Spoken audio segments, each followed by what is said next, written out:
우리가 목사님을 통해서 아브라함의 유업이라는 말씀을 수없이 많이 들어왔습니다. 저는 그것의 정점을 찍는 말씀이 사도행전이다라고 생각을 하고요. 또한 오늘 본문이 아브라함의 유업이 모든 민족에게 나가는 그 시발점이 되는 본문이 오늘 본문이다라고 생각을 합니다. 우리가 창세기 12장에서 하나님이 아브라함을 부르실 때 하나님은 이 세상 모든 사람들 또 모든 민족을 품고 아브라함을 부르셨습니다. 그러면서 너를 통해 모든 민족이 복을 받게 하겠다라고 언약하시면서 스스로 언약 안으로 들어오셨습니다. 그 이유는 바로 앞에서 이야기했듯이 모든 사람, 모든 민족, 또 땅끝을 향하고 있다라고 말씀드릴 수 있습니다. 이것이 아브라함을 부르신 목적입니다. 그래서 아브라함의 자손들을 통해서 이스라엘 나라를 세우시고 이스라엘을 모든 민족의 장자로서 또 제사장 나라가 되기를 원하셨습니다. 그런데 그들이 그 언약으로부터 떠남으로 해서 이들이 징계를 받게 되고 이스라엘은 망하게 됩니다. 우리가 지금 에레미야서를 계속 보면서 목사님을 통해서 언약에 대한 이야기를 많이 듣고 있는데 그 언약을 계속 말씀하신 이유가 무엇이냐 하면은 지금 망해가는 이스라엘을 보면서 선지자 에레미야가 계속 하나님의 말씀을 대언하고 있는 것입니다. 우리가 다 알듯이 지금 망해가는 이스라엘을 보고 하나님은 가만히 계실 수가 없는 거지요. 그래서 많은 선지자들을 보내시면서 지금이라도 돌아와라. 지금이라도 돌아오면 내가 길을 예비해 주겠다. 회복시켜 주겠다라고 계속 선지자를 통해서 돌아오라고 촉구를 하고 계십니다. 그러면서 그들이 깨닫지 못하고 돌아오지 않자 계속해서 심판의 메시지도 같이 전합니다. 그런데 하나님이 심판만 이렇게 전한다고 그러면 무서운 하나님, 두려운 하나님이 되겠지요. 그러나 하나님은 항상 심판하시지만 회복도 함께 꼭 말씀을 해주시는 그러한 분입니다. 이러한 언약이 있기 때문에 우리가 오늘도 그 말씀에 의지해서 사는 것이 아닐까 생각을 합니다. 그 회복의 말씀이 인자를 내가 보내줄 것이다. 그 인자가 오면 반드시 회복될 것이다. 심판하시지만 회복의 말씀도 이렇게 같이 선포하시고 계십니다. 우리가 다 알듯이 그 인자가 예수 그리스도이십니다. 예수 그리스도가 육신이 되어서 이 땅에 오셔서 많은 사역을 하시고 또 십자가에 죽으시고 부활 승천하시면서 마지막 지상 명령으로 주신 말씀도 바로 모든 사람, 모든 민족, 땅끝을 향하고 있었습니다. 이렇게 성경은 구약에서부터 신약까지 일관되게 일하시는 우리가 하나님을 볼 수 있게 됩니다. 제가 지난번에 이제 설교했을 때 스데반 순교 사건을 얘기하면서 이 사건이 굉장히 중요하다라고 말씀을 드렸습니다. 왜냐하면 이 순교 사건으로 인해서 이제 일파만파 교회가 여기저기서 생겨나게 되었습니다. 예루살렘만 머물러 있던 이 복음이 이제 유대와 사마리아로 넘어가는 그러한 계기가 되었기 때문입니다. 우리 사도행전 8장 1절을 한번 성경을 보시면 그날에 예루살렘에 있는 교회에 큰 박해가 있어 사도 외에는 다 유대와 사마리아 모든 땅으로 흩어지니라 라고 말을 하고 있습니다. 지금 그날은 스데반 집사가 순교한 그날 이후를 말하고 있습니다.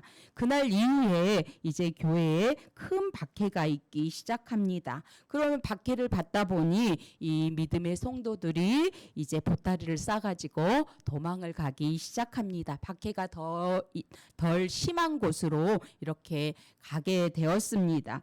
그런데 그냥 도망만 가지 않았다라고 하는 것입니다. 4절에 보니까 그 흩어진 사람들이 두루 다니며 복음의 말씀을 전할세라고 기록하고 있습니다.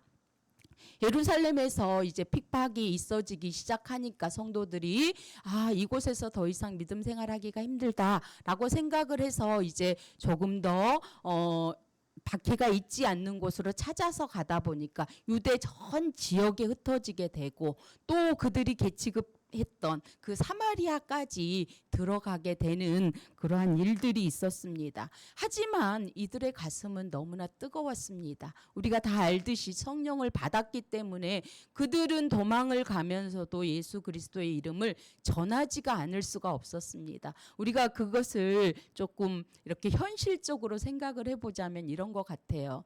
도망을 가기는 가는데 당신 지금 어디를 가고 계십니까? 물어보았을 때 나는 예수 믿는 사람인데 이런 일들을 겪었고 이런 일 때문에 예수님을 믿게 되었고 나의 변화가 어떻게 생겼고 이런 자기의 간증을 머무는 곳곳마다 전하기 시작했습니다. 그러다 보니까 그들의 복음을 이곳저곳에서 가는 곳마다 복음을 전할 수 있게 되었습니다. 처음에는 도망자 같았고 처음에는 핍박받았기 때문에 도망갈 수밖에 없는 입장이라고 생각을 했는데 그들은 도망자가 아니라 복음을 든 선교사가 되어서 곳곳으로 흩어지고 있는 그러한 모습들을 우리가 이렇게 보게 됩니다. 성령으로 가득 찬 사람들은 가슴이 뜨거워서 말을 고는 견딜 수 없는 그러한 것들이 있는 것 같습니다. 저처럼 말을 다른 사람 앞에서 잘 하지 못하는 사람도 이제 성령을 받고 하나님이 어떤 분이신지 알게 되는 다음에는 누구를 만나든지 어떠한 환경에 있든지 이것을 말하게 되고 증거하게 되고 간증하게 되는 것 같습니다. 이 성도들이 지금 그렇게 하면서 여러 곳으로 흩어졌다라는 것입니다. 그래서 우리가 이렇게 눈으로 볼 때에는 이들이 핍박받아서 도망가는 그러한 신세처럼 보였지만 이들을 통하여서 복음은 급속도로 번져나갔고 여러 곳에서 이제 복음을 듣는 일이 일어나기 시작했습니다. 이것이 기독교의 매력이 아닐까 그런 생각을 해봅니다. 핍박당하고 고난당하고 있다고 나는 생각하는데 그것으로 하나님이 일하고 있음을 우리가 먼 훗날 시간이 지나면 보게 되는 것처럼 하나님일 그 당시에는 힘들고 어렵고 그래도 참고 인내하다 보면은 하나님이 살아서 나에게 이렇게 역사하셨고 나와 이렇게 함께 해주셨구나 라는 것을 체험하게 되는 것처럼 지금 이 성도들이 그것을 체험하고 있었습니다. 이렇게 흩어지고 있는 사람 중에 한 사람인 빌립 집사가 있었습니다. 우리가 알듯이 빌립은 헬라파 유대인이었고 또 헬라파 가부들을 도우라고 세운 그 7명의 집사 중에 한 사람이었습니다. 우리가 사도 중에서 빌립도 있기 때문에 이 사도 빌립이 아닐까 생각하지만 본문에 나오는 이 빌립은 우리가 빌립 집사라고 많이 불리는 그러한 평신도라고 보시면 될 것 같습니다. 이 빌립이 도망을 가면서 사마리아 쪽으로 간 것 같습니다. 그래서 사마리아 성에 내려가서 그리스도 복음을 전파합니다. 그래야 했더니 그곳에 많은 기적들이 일어났습니다. 더러운 귀신이 떠나가고 많은 중풍병자와 못 걷는 사람들이 나음을 입게 되었습니다. 그래서 그 성에 큰 기쁨이 있었더라라고 기록을 하고 있습니다. 사도행전에서 지금까지 보면 기쁨이라고 표현되는 단어가 지금 여기에서 처음 나오거든요. 그래서 그곳에 얼마나 큰 기쁨이 있었는지 우리가 상상해 볼 수 있습니다. 육체적인 질병 이뿐만 아니라 육체적으로 억압받았던 그 믿음의 회복이 있고 또 천국이 열리는 모습들을 보면서 진정하게 기쁨을 맛보고 있는 사마리아 사람들을 보게 됩니다. 그러니 얼마나 기쁘고 또 감사했겠습니까? 그래서 이것을 우리가 복음은 기쁨이다라고 말을 하지 않습니까? 우리가 복음을 기쁜 소식이라고 말한 것처럼 이렇게 큰 기쁨이 있었습니다. 그러면서 한 가지 에피소드를 전하고 있습니다. 예전부터 마술을 행하며 사람들을 놀라게 한 자칭 큰 자라하는 시몬이라고 하는 그러한 사람이 있었다라고 하고 있습니다. 10절에 보니까 낮은 사람으로부터 높은 사람까지 다 따르며 이르되 이 사람은 크다 일컫는 하나님의 능력이라 하더라라고 하는 표현을 보아서 많은 사람들로부터 하나님처럼 높임을 지금 받고 있었습니다. 한마디로 많은 사람들에게 군림하는 그러한 자리에 있었다라고 보면 되겠습니다. 그 이유가 무엇이냐 했더니 마술을 행하는데 아주 잘했던 모양입니다. 그래서 그 마술로 인해서 사람들을 많이 놀래키고 또 사람들을 매료시켜서 그 사람을 이렇게 높여주는 그러한 군림할 수 있는 그러한 자리에 있게 되었습니다. 우리가 오늘날에도 마술하면 상당히 가학적인 부분이 있지만 그래도 많은 마술하면 거의 눈속임이라고 이렇게 보여지는 부분들이 많이 있잖아요. 하지만 이제 성경에서 말하는 마술이라고 말했을 때는 이제 귀신의 힘을 빌리거나 사람의 눈속임을 해서 하는 그러한 행위들을 마술이라고 합니다.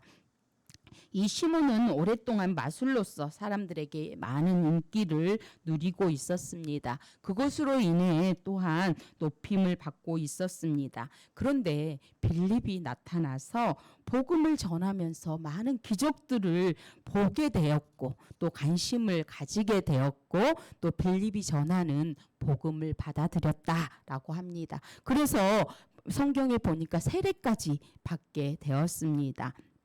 그리고 이제 전심으로 빌립을 따라다니며 표적과 큰 능력을 보고 놀랐다라고 표현하고 있는 우리가 구절을 볼 수 있습니다. 여기서 놀랐다라는 말은 시몬이 진정으로 복음을 믿고 또 세례를 받은 것이 아니라 그가 마술을 행하는 사람이었는데 그 자기가 행하는 그 마술보다 빌립이 행하는 그 능력이 더 커져 보였기 때문에 이게 놀랐던 것입니다. 그래서 시몬 입장에서 보면은 빌립이 자기보다 더 큰 마술을 행하는 그러한 사람으로 보였던 것 같습니다. 그래서 따라다니면서 세례까지 받게 되었고 어떻게 해서든지 빌립이 가지고 있는 능력을 전수받아서 그것을 다른 사람들에게 행하고 싶은 그러한 욕심으로 빌립을 따라다니고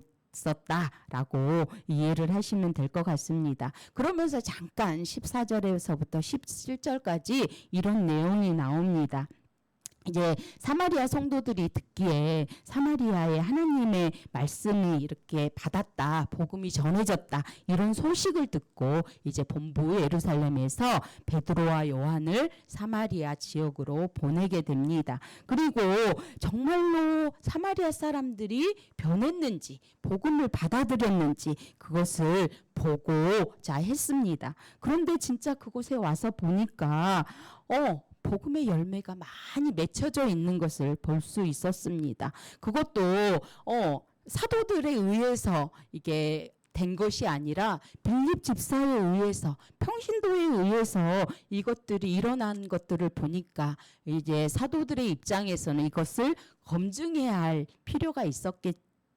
그래서 이들이 이제 그곳에 파견되어서 가게 된 것입니다. 그래서 베드로와 요한이 사마리아로 내려가서 예수님을 영접하고 세례를 받은 사람들에게 이제 정말로 그들이 복음을 받아들였다라는 확신을 가지고 이제 그들을 위해서 기도를 해줍니다. 그랬을 때 성령이 임했다라고 표현되어 있습니다. 성령이 사마리아 성도들에게 임한 것은 아주 놀라운 사건입니다.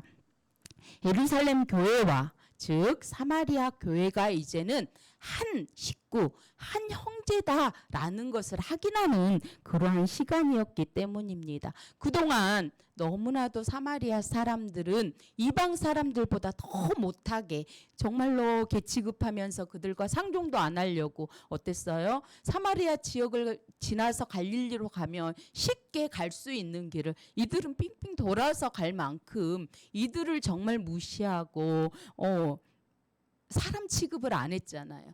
그런 곳에 이들이 핍박을 당하니까 들어갔었고 그곳에서 복음을 전했고 그곳에 보니까 복음을 받아들이고 성령까지 이제 받게 되니까 아, 하나님이 이런 분이시구나 하는 그러한 사실들을 알게 되었겠지요. 그래서 그동안 오랫동안 대립하고 갈등했던 것들이 이제 해소되고 화해가 되는 그러한 큰 변화가 일어났다라는 것입니다. 아마 이 일을 계기로 해서 예루살렘 그 교회에도 큰 변화가 이제 일어나게 됩니다. 그러면서 이야기를 잠깐 하더니 18절에 보니까 다시 시몬의 이야기로 돌아온 것을 볼 수 있습니다. 18절 19절에 보니까 시몬이 사도들의 안수로 성령을 받은 것을 보고 돈을 들여 이르되 이 권능을 내게도 주어 누구든지 내가 안수하는 사람은 성령을 받게 하여 주소서 하니라고 나와 있습니다. 시몬이 이제 그 광경을 보았습니다. 시몬은 사도들이 안수할 때에 성령을 받은 것 같지 않습니다. 왜냐하면 그 빌립이 행했던 모든 기적과 그러한 것들을 그냥 마술처럼 그렇게 자기가 배우면 할 수 있는 것으로 생각하고 따라다녔기 때문에 그의 마음을 알았기 때문에 성령이 임하지 않았다라고 생각이 들어집니다. 그래서 사도들에게 그 성령을 돈을 주고 사고 싶어 합니다. 그래서 우리가 다 알듯이 성령은 하나님의 선물이 있잖아요. 그래서 돈을 주고 사고 받는 또한 팔고 살 수 있는 그런 것이 아닙니다. 근데 시몬은 그것을 마술로 여겼기 때문에 그러한 눈을 가지고 이렇게 보지 않았을까라고 생각이 듭니다. 그래서 베드로가 시몬에게 내 마음이 바르지 않다라고 질책을 하면서 이 도에서 그러니까 하나님의 말씀에서 네가 관계도 없고 분깃도 될 것이 없다라고 하면서 정죄하고 또 저주하는 말을 하게 됩니다. 시몬은 나의 죄를 위해서 예수 그리스도가 오셔서 십자가와 부활을 통해서 시몬을 구원해 주셨다. 이런 사실을 믿음으로 받아들였다기보다는 빌립을 통해서 나타난 표적과 또 사도들이 안수할 때 나타난 성령을 돈으로 사서 배우면 다른 사람에게 그것을 행할 수 있다라는 그러한 오만함과 이런 마음 때문에 이렇게 베드로에게 질책을 받는 모습을 봅니다. 그러면서 이제 베드로가 너 회개해라 라고 촉구를 합니다. 그런데 시몬의 태도를 한번 보십시오. 24절에 보니까 시몬이 대답하여 이르되 나를 위하여 주께 기도하여 말하는 것이 하나도 내게 임하지 않게 하소서 하니라 라고 합니다. 베드로가 했던 말에 놀라서 시몬은 지금 베드로가 그 정죄하는 말을 듣고 그 말이 내게도 하나도 임하지 않게 해달라고 기도를 부탁하고 있는 모습을 보게 됩니다. 22절에 분명히 베드로가 너 그 악함을 회개하고 주께 기도해라. 혹 마음에 품은 것을 사하여 주실지도 모른다라고 하면서 네가 회개를 해야 한다라고 기도하면서 회개해라라고 가르쳐 주는데도 시몬은 그것을 깨닫지 못하고 기도를 부탁하고 있는 그러한 모습을 보게 됩니다. 이렇게 시몬은 베드로가 자기를 위해서 기도하기를 바라지 자기가 직접 하나님께 나가서 용서를 구할 그런 생각을 하지 못하고 있는 것을 봅니다. 또한 그가 바라는 것은 벌을 그냥 피하는 그 일순간의 그 저주에 대한 그것을 피하고 싶은 거지 하나님과의 관계를 정말로 회복시키거나 하나님이 주시는 자유를 누리는 데에는 관심이 없었던 그러한 사람이었습니다. 이것으로 보아 이 시몬은 세례는 받았지만 믿음을 가진 성도는 아니었다라는 것이 이때를 기반으로 해서 이렇게 드러난다라는 생각이 들어집니다. 그가 죄를 끊고 하나님과 관계를 회복하는 것이 무엇인지도 모르고 오로지 자신의 육체적인 이익을 위해서, 즉 돈을 벌기 위해서 하나님이 주실 수 있는 능력을 탐하는 자였다라고 결론을 지을 수 있을 것 같습니다. 그러면서 이제 베드로와 요한의 이야기가 짧게 나오는데, 베드로와 요한은 사마리아에서 예루살렘에 돌아가는 길에 사마리아인들의 여러 마을에서 복음을 전하였다라고 나오고 있습니다. 그동안은 예루살렘 안에서만 복음을 전파하고 자기 백성들에게만 복음을 전했는데, 이제 이 때를 계기로 해서 하나님은 이렇게 이방인도 사랑하시는구나. 예수님이 우리에게 주셨던 그 지상 명령이 예루살렘과 유대와 또 사마리아와 땅끝까지 이르러 너희들이 증인이 되어라고 했던 말씀이 이 말씀이구나 라는 것을 이제 깨닫고 이들이 열심을 다해서 말씀을 전하고 있는 것을 우리가 보게 됩니다. 그래서 4절부터 시작된 이 사마리아의 선교가 또 교회가 세워짐으로 인해서 마무리가 되어가고 있습니다. 우리가 지상 명령하면 땅끝까지 이르러 내 증인이 되라고 말씀하신 이제 그 말씀이 사마리아까지 도착했으니까 어디로 향하고 있을까요? 이제 땅끝을 향해서 가겠지요. 우리가 다 알다시피 사도 이제 바울을 통해서 땅끝까지 번지는 역사가 있었을 것입니다. 여기까지는 이제 대략적인 이 본문에 대한 말씀이었습니다. 저는 이 말씀을 통해서 세 가지 포인트를 잡았습니다. 첫째로는 빌립 집사에 의해서 세워진 그 사마리아 교회라는 그 의미가 얼마나 큰 것인가를 발견하게 되었습니다.